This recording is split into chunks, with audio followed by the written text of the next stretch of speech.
നമസ്കാരം. മലയാളി വാർത്തയിലേക്ക് സ്വാഗതം. കേരളത്തെ മുച്ചോടും മുടിച്ച പിണറായി സർക്കാർ ഇറങ്ങിപ്പോകുമ്പോഴും കേരളത്തെ വെറുതെ വിട്ടില്ല. കോടികളുടെ തിരിമറികളാണ് നടന്നിരിക്കുന്നത്. ഭരണം അവസാനിപ്പിച്ച് അവസാന നിമിഷം പോലും കേരളത്തോട് കാണിച്ചത് കൊടും ചതികളാണ്. അതിന്റെ കണക്കുകൾ തെളിവ് സഹിതം പുറത്തേക്ക് വരുന്നു. സംസ്ഥാന ദുരന്ത പ്രതികരണ നിധി ഫണ്ട് വകമാറ്റി ഇഷ്ടക്കാരന് വേണ്ടി കോടികൾ നൽകിയിരിക്കുന്നു എന്നുള്ള റിപ്പോർട്ടുകളാണ് പുറത്തു വരുന്നത്.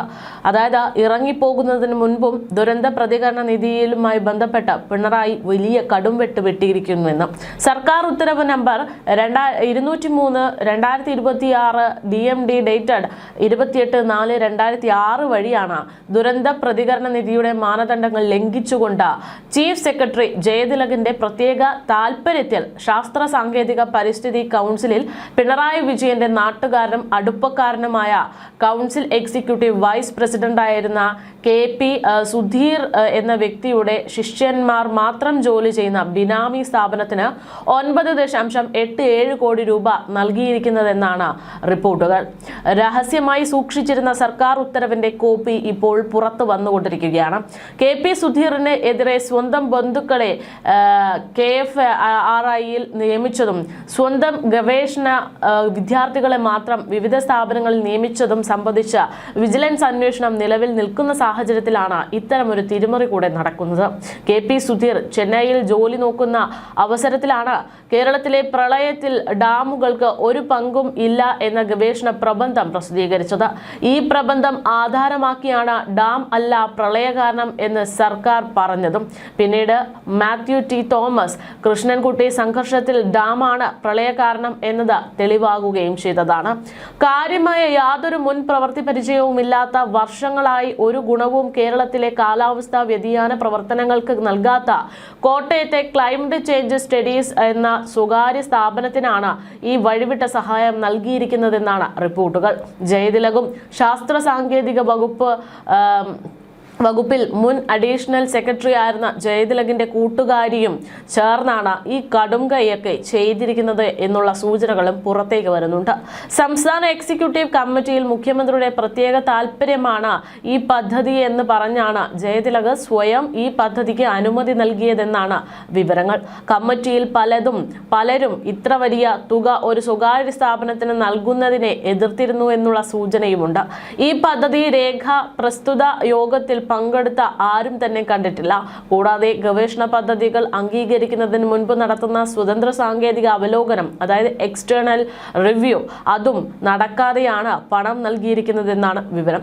സംസ്ഥാന ദുരന്ത പ്രതികരണ നിധിയിൽ നിന്നും ഇത്തരത്തിൽ ഗവേഷണ പ്രവർത്തനങ്ങൾക്ക് പണം അനുവദിക്കാൻ പാടില്ല എന്നുള്ളതാണ് വ്യവസ്ഥ. 2019 ദേശീയ ദുരന്ത നിവാരണ പദ്ധതി അനുസരിച്ച് ഇത്തരം ഗവേഷണങ്ങളുടെ ചുമതല geological survey of India, INCOIS, CWC, national seismic centre, IMG എന്നിവരിൽ നിക്ഷിപ്തമായിരിക്കുന്ന ഒരു കാര്യമാണ്. സംസ്ഥാനത്തിന് അവർക്ക് ആവശ്യമായ സഹായം നൽകുവാൻ മാത്രമാണ് സംസ്ഥാനത്തിന്റെ ചുമതലയും പണവും ഒക്കെ ഉണ്ടാകുക. ഈ തുകയിൽ 5 കോടി രൂപ കമ്പ്യൂട്ടർ വാങ്ങുവാൻ മാത്രം ഉപയോഗിക്കേണ്ടതാണ്. ഗവേഷണങ്ങൾക്ക് സൗജന്യമായി ഹൈ ആൻഡ് കമ്പ്യൂട്ടിംഗ് സൗകര്യം കേന്ദ്ര മന്ത്രാലയങ്ങൾ ലഭ്യമാക്കുന്നുണ്ട് എന്നിരിക്കെയാണ് ജനങ്ങൾക്ക് ദുരിതാശ്വാസം നൽകേണ്ടുന്ന തുക ഇത്തരത്തിൽ വക മാറ്റിയിരിക്കുന്നത്. 5 കോടി രൂപയുടെ കമ്പ്യൂട്ടർ എന്നത് അഴിമതിക്കുള്ള കളം ഒരുക്കലാണ് എന്നുള്ളതോടെ ഇത്തരം ഒരു ആക്ഷേപം ഉയരുന്നു. പദ്ധതി രേഖ പുറം ലോകം കാണാതെ എങ്ങനെ ഈ തുകയിൽ വന്നെത്തി എന്നതും ചോദ്യം. ബാക്കിയുള്ള തുക ശമ്പളത്തിനായി വിനിയോഗിക്കുവാനാണ് എന്നും സംശയിക്കുന്നവരുണ്ട്. ദുരന്ത പ്രതികരണ നിധി ജനങ്ങൾക്ക് ദുരിതാശ്വാസം നൽകുവാനും അടിയന്തര ദുരന്ത പ്രതികരണ പ്രവർത്തനങ്ങൾക്ക് വേണ്ടി മാത്രം പ്രവർത്തിക്കുക എന്നിരിക്കെയാണ് ഇത്തരം ഒരു ഉത്തരവ്. ഗവേഷണ പ്രവർത്തനങ്ങൾക്ക് സംസ്ഥാനത്ത് തുക അനുവദിക്കുന്നത് ശാസ്ത്ര സാങ്കേതിക വകുപ്പിൽ നിന്നാണ്. പ്രസ്തുത വകുപ്പിന് അനുവദിച്ച തുകയിൽ നിന്നും പണം ലഭിക്കില്ല എന്ന് ഉറപ്പായപ്പോഴാണ് ദുരന്ത പ്രതികരണ നിധിയിൽ നിന്നും ക്രമവിരുദ്ധമായി പണം തരപ്പെടുത്തിയിരിക്കുന്നതെന്നാണ് ഇപ്പോൾ വ്യക്തമാകുന്നത്. ഇത്തരത്തിൽ വഴിമാറ്റി ചെലവഴിച്ചാൽ വയനാട്ടിലെ ദുരന്ത ബാധിതർക്ക് വാടകയും ജീവനോപാധി സഹായവും മുടങ്ങിപ്പോകും എന്നുള്ള കാര്യം പോലും പലരും മറക്കുന്നു. ജില്ലകൾക്ക് വേനൽ പ്രതിരോധത്തിനായി വെറും 1 കോടി രൂപ മാത്രമാണ് നൽകിയിരിക്കുന്നത്. അങ്ങനെ ഇരിക്കെയാണ് ഒരു ചെറിയ വെറും 3 ജീവനക്കാർ മാത്രമുള്ള ഒരു സ്ഥാപനത്തിന് 9.8 87 കോടി രൂപ അനുവദിച്ചിരിക്കുന്നത് എന്നത് വലിയ ആക്ഷേപങ്ങൾക്കാണ് വഴിവെച്ചിരിക്കുന്നത്. 2023 മുതൽ വീടുകളുടെ നഷ്ടത്തിന്റെ തുക അനുവദിക്കാതെ പിടിച്ചു വച്ചിരിക്കുന്ന സാഹചര്യത്തിലാണ് ജയതിലക ഇത്തരമൊരു കടംവെട്ട് നടത്തിയിരിക്കുന്നത്. ജില്ലകളിൽ വലിയ പ്രതിഷേധം ഇതിന്റെ ഭാഗമായി ഉണ്ടാകുമെന്നത് ഉറപ്പാണ്. കോവിഡ് കാലത്തെ ഒട്ടനവധി ചെലവുകൾക്കുള്ള തുക ഇപ്പോഴും പഞ്ചായത്തുകൾക്ക് നൽകുവാൻ ഉണ്ട്. വയനാട്ടിലെ ദുരന്തബാധിതർക്ക് നൽകുവാൻ പണമില്ല എന്ന് പറഞ്ഞുകൊണ്ട് കോടതിയെ തെറ്റിദ്ധരിപ്പിച്ച് 120 കോടി രൂപ പ്രത്യേക അനുമതിയായി വാങ്ങിയെടുക്കാൻ സർക്കാർ പ്രവർത്തനം നടത്തുന്ന സമയത്താണ് ഇത്തരം ആർക്കും പ്രയോജനം നൽകാത്ത ഗവേഷണങ്ങൾക്ക് തുക ദുരന്ത പ്രതികരണ നിധിയിൽ നിന്നും വകമാറ്റുന്നത് എന്നുള്ള ആക്ഷേപം ഉയരുന്നത്. എന്തായാലും ഈ വിഷയവുമായി ബന്ധപ്പെട്ടുള്ള ഈ വിഷയത്തെ ചോദ്യം ചെയ്തുകൊണ്ട് ഗവർണർ, AG, കേന്ദ്ര ആഭ്യന്തര മന്ത്രാലയം എന്നിവർക്ക് ബന്ധപ്പെട്ടവർ പരാതി നൽകിയതായാണ് വിവരങ്ങൾ. നേരിട്ട് മനുഷ്യർക്ക് ലഭിക്കേണ്ടുന്ന ദുരിതാശ്വാസ നിധിയിൽ നിന്നും ഏതോ കാലത്ത് തീർക്കുമെന്ന് വിശ്വസിക്കുന്ന ഗവേഷണത്തിനായിട്ട്, അതും അത്തരം ഗവേഷണ ഫലത്തിന് നിയമപരമായി യാതൊരു സാധുതയും ഉപയോഗവും ഇല്ലാത്ത സമയത്ത് ദുരന്ത പ്രതികരണ നിധിയിൽ നിന്നും സ്വകാര്യ സ്ഥാപനത്തിന് കമ്പ്യൂട്ടർ വാങ്ങാൻ നേരിട്ട് തുക അനുവദിച്ചതിൽ വ്യക്തമായിട്ടുള്ളൊരു ക്രമ വിരുദ്ധതയും സ്വജനപക്ഷപാതവും ഉണ്ട് എന്നുള്ള ആക്ഷേപമാണ് ഉയരുന്നത്. പിണറായി പരാജയപ്പെട്ടിട്ടും സർക്കാർ സംവിധാനങ്ങൾ ജയതിലക പിണറായിക്ക് വേണ്ടി നിയന്ത്രിച്ചു കൊടുക്കുന്നു എന്നുള്ളതാണ് ഈ യഥാർത്ഥ കാഴ്ച എന്നുള്ളതും പറയുന്നുണ്ട്. അതേസമയം ജയതിലകിനെതിരെ നിരന്തരമായി ഇത്തരം പരാതികൾ വരുന്നത് പതിവായിട്ടുണ്ട്. കഴിഞ്ഞ കുറച്ച് ദിവസങ്ങൾക്ക് മുമ്പ് കേരളത്തിൽ ചർച്ചയായിരുന്ന ഒരു പ്രധാനപ്പെട്ട വിഷയമെന്ന് പറയുന്നത് പിണറായി സർക്കാർ അധികാരത്തിൽ നിന്നിറങ്ങും മുമ്പ് കാവൽ മുഖ്യമന്ത്രിയെ തുടരുന്ന സാഹചര്യത്തിൽ സെക്രട്ടേറിയറ്റിലെ പല ഫയലുകളും കാണുന്നില്ല എന്നുള്ളൊരു വിഷയമാണ്. ഈ വിഷയത്തിലും ജയതിലകിനെതിരെയായിരുന്നു ആരോപണങ്ങൾ. കേരളത്തിൽ ഭരണമാറ്റത്തിന്റെ പശ്ചാത്തലത്തിൽ സെക്രട്ടേറിയറ്റിലെ സുപ്രധാന ഫയലുകൾ അപ്രത്യക്ഷമാകുന്നതിലും ഇലക്ട്രോണിക് രേഖകൾ തിരുത്തുന്നതിലും ഉദ്യോഗസ്ഥ തലത്തിൽ വൻ അഴിമതി നടക്കുന്നു എന്നുള്ള ആരോപണം ഉന്നയിച്ചുകൊണ്ട് IAS ഉദ്യോഗസ്ഥനായ N പ്രശാന്ത് അടക്കം രംഗത്തെത്തിയിരുന്നു. ഫേസ്ബുക്ക് പോസ്റ്റിലൂടെയാണ് അദ്ദേഹം സർക്കാരിന്റെ ഇത്തരം രേഖകൾ നഷ്ടപ്പെടുത്തുന്നത്, അതിൽ ജയതിലകിന് പങ്കുണ്ട് എന്ന് വ്യക്തമാക്കി രംഗത്തെത്തിയത്. സർക്കാരിന്റെ ഡിജിറ്റൽ തെളിവുകൾ നശിപ്പിക്കാൻ ചില ഉദ്യോഗസ്ഥർ നടത്തുന്ന നീക്കങ്ങളെ അദ്ദേഹം തുറന്നു കാട്ടിയായിരുന്നു ഇത്തരം കത്ത്. നിലവിലെ ചീഫ് സെക്രട്ടറി ആയിട്ടുള്ള ഡോക്ടർ ജയതിലക് തന്റെ അധികാരം ദുരുപയോഗം ചെയ്ത് അഴിമതി മറയ്ക്കാൻ ശ്രമിക്കുന്നു എന്നായിരുന്നു N പ്രശാന്ത് ചൂണ്ടിക്കാണിച്ചത്. മന്ത്രിമാരോ ചീഫ് സെക്രട്ടറിമാരോ മാറിയാലും സർക്കാർ ഫയലുകളുടെ സത്യസന്ധത മാറാൻ പാടില്ല എന്നും പ്രശാന്ത് അപ്പോൾ ചൂണ്ടിക്കാട്ടുന്നു. ഭരണ സംവിധാനം പ്രവർത്തിക്കുന്നത് ഫയലുകളിലൂടെയാണ്. ഒരു സർക്കാർ തീരുമാനം രൂപപ്പെട്ട രീതി, സർക്കാർ ധനകാര്യ നിയമ വകുപ്പുകളുടെ അഭിപ്രായം, ആരാണ് ഇതിനെ എതിർത്തത്, ആരാണ് ഇതിന് അനുമതി നൽകിയത് എന്ന് തുടങ്ങിയിട്ടുള്ള എല്ലാ കാര്യങ്ങളും രേഖപ്പെടുത്തുന്ന ഔദ്യോഗിക ചരിത്രമാണ് ഓരോ ഫയലും.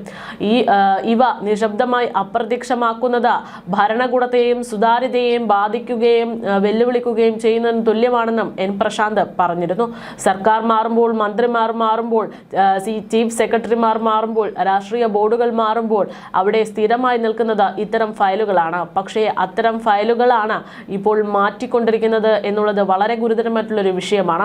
സർക്കാർ ഫയലുകളുടെ സമഗ്രത, സത്യസന്ധത അതിനെ ചോദ്യം ചെയ്യുന്ന തരത്തിലാണ് ജയതിലക പ്രവർത്തിക്കുന്നത് എന്നതാണ് ഇതോടുകൂടെയുള്ള ആക്ഷേപം. ഭരണ സംവിധാനം പ്രവർത്തിക്കുന്നത്